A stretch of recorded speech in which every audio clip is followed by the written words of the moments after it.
ल है नमस्कार सबैजनालाई नमस्कार है। अनि हाम्रोतिर वालिङ नगरपालिका 12 होइन, अब हाम्रो सिर्सीकोट होइन, कोहे काउले मैदान गुरुङ गाउँ जाने बाटोहरू चाहिँ अहिले फेरि पिच हुन लाग्छ भन्ने कुरा सुन्नमा आएको थियो होइन, सुनेको थिएँ मैले। खास कुरो के हो त, पिचै हुने रहेछ कि कसो कुरो साथीहरू, यसो खबर पाउन हौ।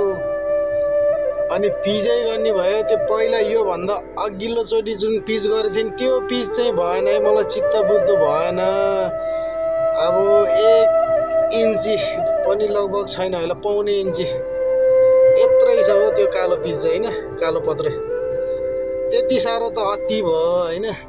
त्यसैले चाहिँ अब पिच भयो भने हाम्रो गाउँवासीका जति पनि भद्र भलात्मी बुद्धिजीवीहरू हुनुहुन्छ, कृपया बाटोलाई ध्यान दिनु होला, टर्निङहरूलाई ध्यान दिनु होला भन्न चाहन्छु है। अब त्यो हिजो बाटो सानो भयो भनेर त्यत्रो टर्निङहरू खनेको छ।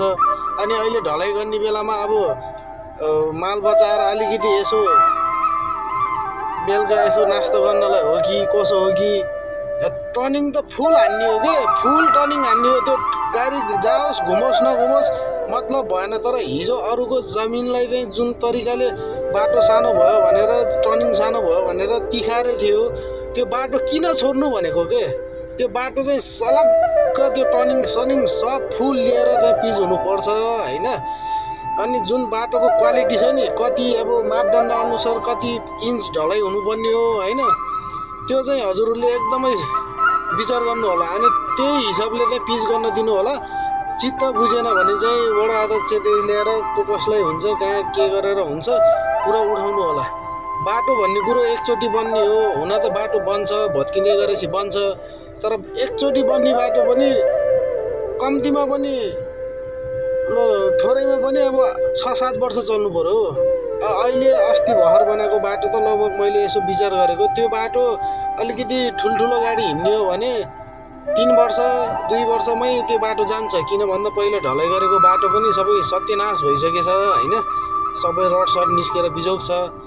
त्यसैले अब बाटो पिच हुँदै गर्दाखेरि चाहिँ हाम्रो गाउँवासीले, हाम्रो जति पनि उता हुनुहुन्छ हाम्रो मास्तिरपट्टिको दाजुभाइहरूले चाहिँ एकदमै ध्यान दिनु होला होइन। बाटोलाई चाहिँ एकदम केयर गरिदिनु होला होइन।